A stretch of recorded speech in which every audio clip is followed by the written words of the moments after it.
ಈ ಸೃಷ್ಟಿಯ ಉದ್ಭವವೇ ಆಗದೇ ಇದ್ದ ಆ ಸಮಯದಲ್ಲಿ ಕೇವಲ ಶೂನ್ಯ, ಮಹಾಶೂನ್ಯವೇ ನಿರ್ಮಾಣವಾಗಿತ್ತು.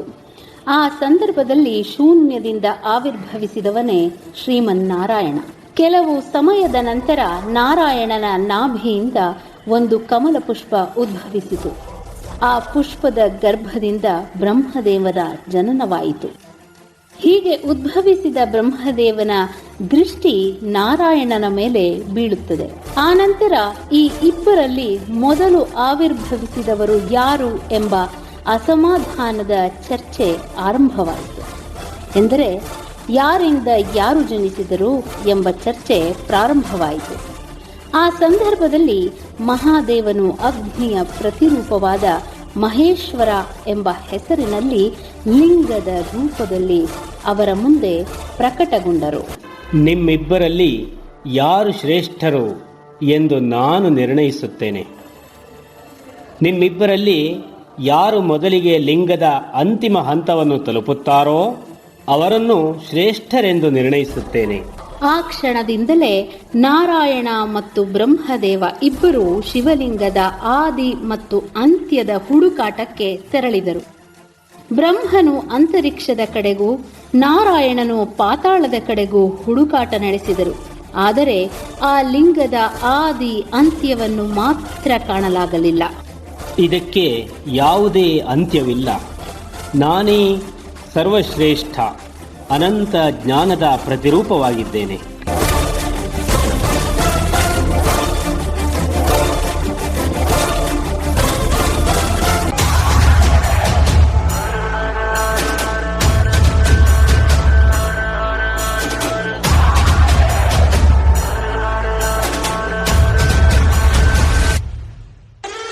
शंभुगिरीश यज्ञमय ईश माथे रजनीश भस्मतन सारा नेत्र विशाल उग्र विकराल रुद्र महाकाल रूप ओंकार शंभुगिरीश यज्ञमय ईश माथे रजनीश भस्मतन सारा नेत्र विशाल उग्र विकराल रुद्र महाकाल रूप ओंकार महादेव शंकर अविनाशी आशुतोष घट घट के बसी नीलकंठ बोले भंडारी विश्वनाथ कैलाश बिहारी महादेव शंकर अविनाशी आशुतोष घट घट के बसी नीलकंठ बोले भंडारी हर हर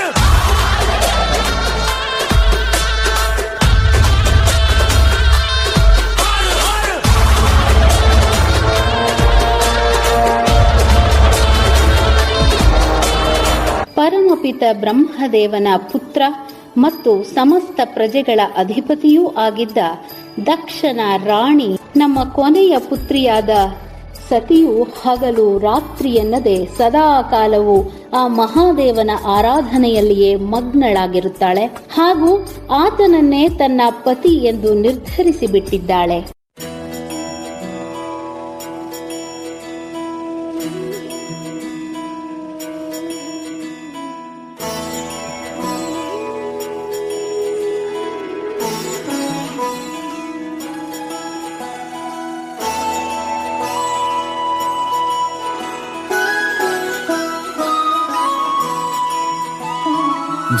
जय हो शंकरा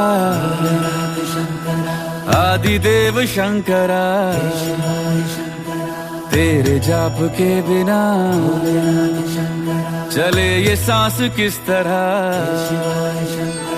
मेरा कर्म तू ही जाने क्या बुरा है क्या भला तेरे रास्ते पे मैं तो आंख मूंद के चला तेरे नाम की जोत ने सारा हर लिया तमस मेरा नमो नमो जी शंकरा भोलेनाथ शंकरा जय त्रिलोकनाथ शंभु हे शिवाय शंकरा नमो नमो जी शंकरा भोलेनाथ शंकरा रुद्रदेव हे महेश्वरा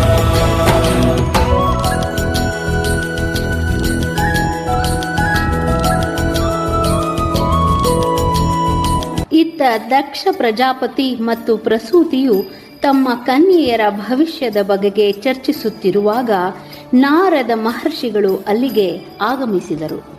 ದಕ್ಷ ಪ್ರಜಾಪತಿಯೇ, ನೀನು ನಿನ್ನ ಕಿರಿಯ ಪುತ್ರಿಯಾದ ಸತಿಯ ಬಗೆಗೆ ಯೋಚಿಸುವ ಅಗತ್ಯವೇ ಇಲ್ಲ. ಏಕೆಂದರೆ ಅವಳ ವಿವಾಹವು ಶಿವಶಂಕರನ ಜೊತೆ ನಡೆಯುವುದು ನಿಶ್ಚಿತ. ಈ ಮಾತನ್ನು ಕೇಳಿದ ಅವರಿಗೆ ಆ ಪವಿತ್ರ ಪ್ರೀತಿಯ ವಿರುದ್ಧವಾಗಿ ಏನನ್ನೂ ಹೇಳಲಾಗಲಿಲ್ಲ. ಹಾಗೂ ಬ್ರಹ್ಮದೇವನ ಆದೇಶದಂತೆ ಸತಿಯ ವಿವಾಹವನ್ನು ಮಹಾದೇವನೊಂದಿಗೆ ನೆರವೇರಿಸಲೇಬೇಕಾಯಿತು.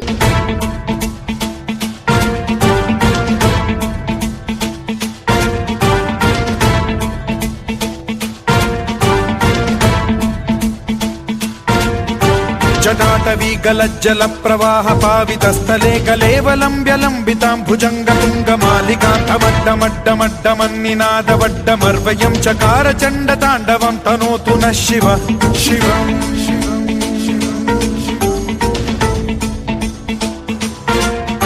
ಜಟಾಕಟಾಹ ಸಂಭ್ರಮ ಭ್ರಮ ನಿಲಿಂಬ ನಿರ್ಝರಿ ವಿಲೋಲ ವೀಚಿ ವಲ್ಲರಿ ವಿರಾಜಮಾನ ಮೂರ್ಧನಿ ಧಗಜ್ವಲಲ್ಲಾಟ ಪಟ್ಟ ಪಾವಕೆ ಕಿಶೋರ ಚಂದ್ರಶೇಖರೇ ರತಿ ಪ್ರತಿಕ್ಷಣಂ ಮಮ.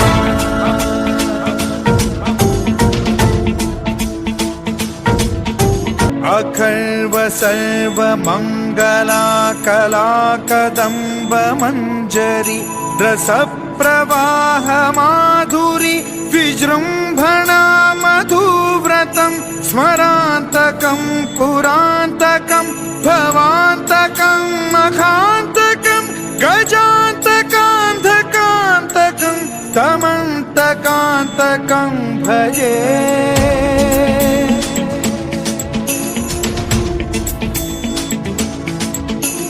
ಕಾಲಾನಂತರದಲ್ಲಿ ಸತಿಯ ತಂದೆಯಾದ ದಕ್ಷನು ಸದಾ ಕಾಲವು ಶಿವನ ಅಪಮಾನವನ್ನು ಮಾಡುತ್ತಿರುವುದನ್ನು ಸಹಿಸಲಾರದೆ ಮನನೊಂದ ಸತಿಯು ದಕ್ಷನು ಆಚರಿಸುತ್ತಿದ್ದ ಯಜ್ಞಕುಂಡದಲ್ಲಿ ಬಿದ್ದು ಪ್ರಾಣವನ್ನು ತ್ಯಜಿಸಿದಳು. ಸತಿಯ ದೇಹತ್ಯಾಗದ ವಿಚಾರವನ್ನು ತಿಳಿಯುತ್ತಿದ್ದಂತೆ ಮಹಾದೇವನು ರುದ್ರ ಅವತಾರವನ್ನು ತಾಳಿ ಕಾಳಿ ಮತ್ತು ವೀರಭದ್ರನ ರೂಪದಲ್ಲಿ ದಕ್ಷನ ಅಹಂಕಾರವನ್ನು ಅಂತ್ಯ ಮಾಡಲು ಹೊರಡುವನು.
ಅಭದ್ರತೆಯನ್ನು ನಾಶ ಮಾಡುವವಳು ನಾನು, ಮಹಾಕಾಳಿ.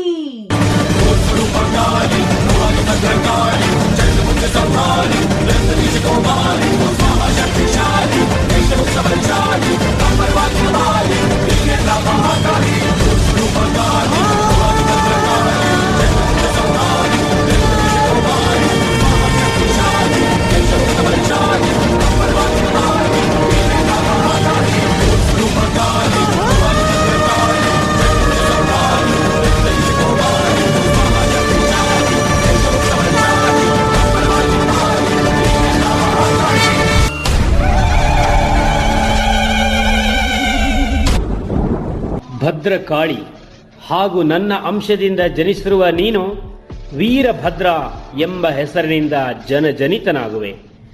ವೀರಭದ್ರನಾದ ನೀನು ಸಮಸ್ತ ದಕ್ಷನ ಪರಿವಾರವನ್ನು ನಾಶ ಮಾಡು.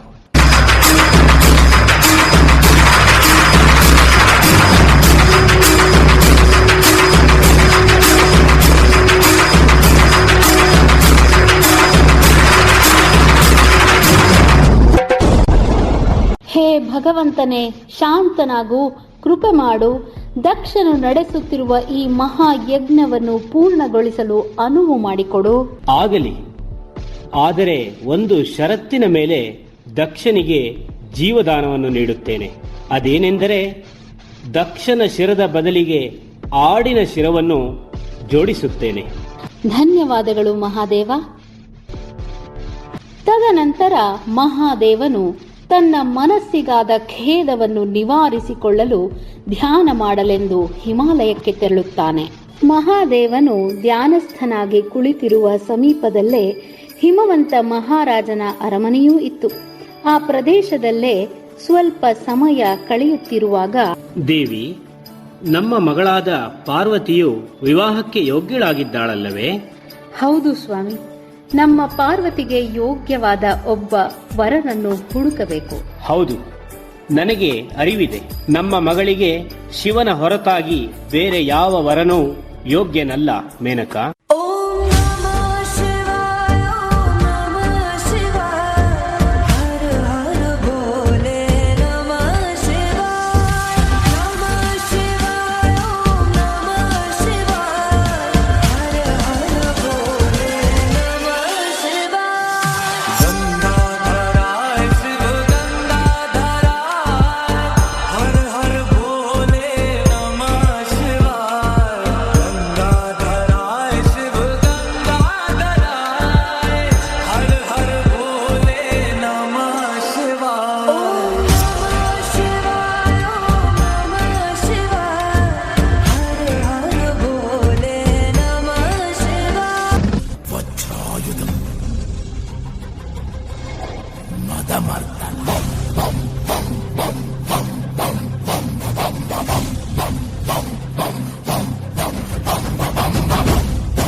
ತಾರಕಾಸುರನ ಈ ಅಟ್ಟಹಾಸಕ್ಕೆ ನನ್ನ ವರವೇ ಮೂಲ ಕಾರಣವಾಗಿ ಬಿಟ್ಟಿದೆ.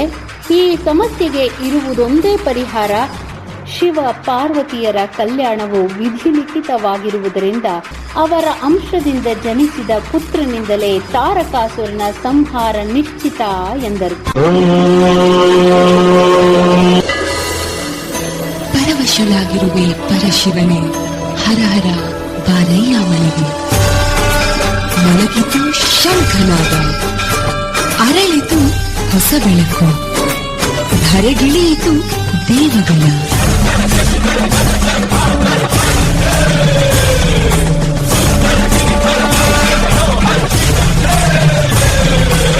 ಆಲೋಕ ಈ ಲೋಕದ ಸಮ್ಮಿಲನ ಗಿರಿಜಾ ಕಲ್ಯಾಣ.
गलज्ज जल प्रवाह पादस्थले गलेवलम्बलम्बितं भुजङ्गतुङ्गमालिकं टमड्डमड्डमड्डमन्निनादवड्डमरवयं चकार चण्डताण्डवं तनोतु न शिवा शिवा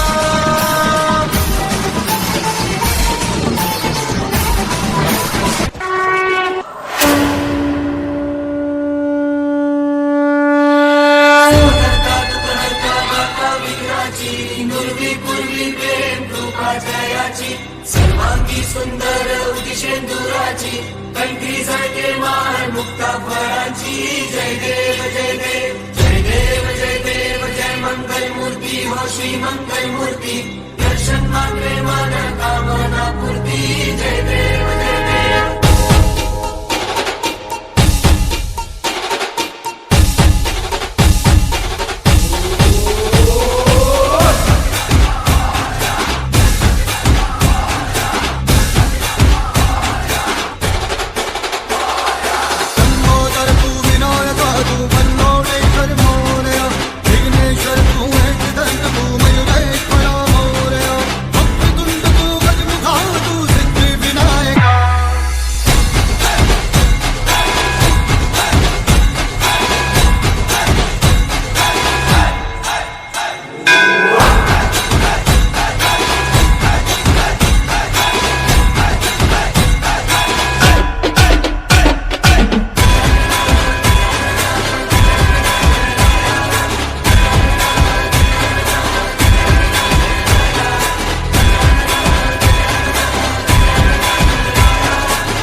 ಓಂ ನಮೋ ಬ್ರಹ್ಮದೇವಾಯ ನಮಃ.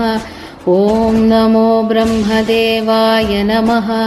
ಹೇ ಮಹಿಷಿ, ನಿನ್ನ ತಪಸ್ಸಿಗೆ ನಾನು ಸಂತುಷ್ಟನಾಗಿದ್ದೇನೆ.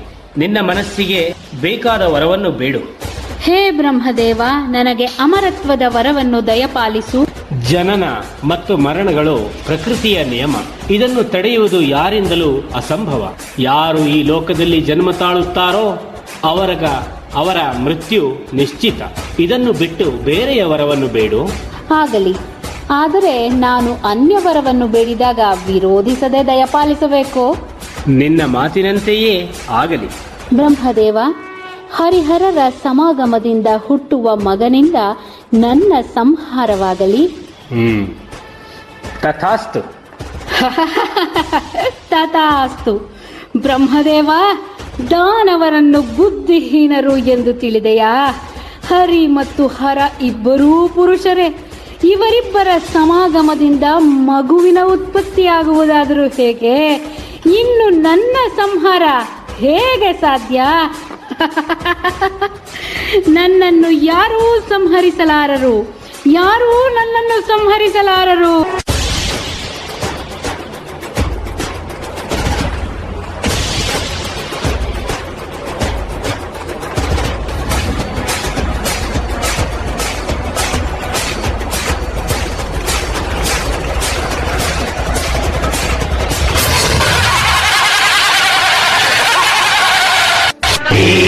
ರಕ್ಷಿಸುದಯ ನೋಡಿ ದುಷ್ಟ ದೈತ್ಯ ಕುಲವೈರಿ ಮಹಿಷಿ ಸಂಹಾರಕ್ಕೆ ದಾರಿ ತೋರಿ ಶಾಂತಿಯ ನೀಡು ಮುರಾರಿ, ಶಾಂತಿಯ ನೀಡು ಮುರಾರಿ. ಆ ಕಾಲವು ಸಮೀಪದಲ್ಲಿಯೇ ಇದೆ. ಬ್ರಹ್ಮನ ವರದಾನದಂತೆ ಹರಿಹರರು ಸಮಾಗಮವಾಗುವ ಶುಭ ವಾತಾವರಣವು ಸೃಷ್ಟಿಯಾಗಿದೆ. ಪ್ರಕೃತಿ ಪುರುಷ ಸಮಾಗಮ, ಪ್ರತಿ ಕ್ಷಣವೂ ಅನುಪಮ. ಪ್ರಪಂಚಕ್ಕೆಲ್ಲ ಆನಂದ ಸಂಭ್ರಮ. ಪೂರ್ಣ ಕಾಂತಿ, ಪೂರ್ಣ ಜ್ಯೋತಿ, ಪೂರ್ಣಿಮಾ.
शंभुगिरीश यज्ञमय ईश माथे रजनीश भस्म तन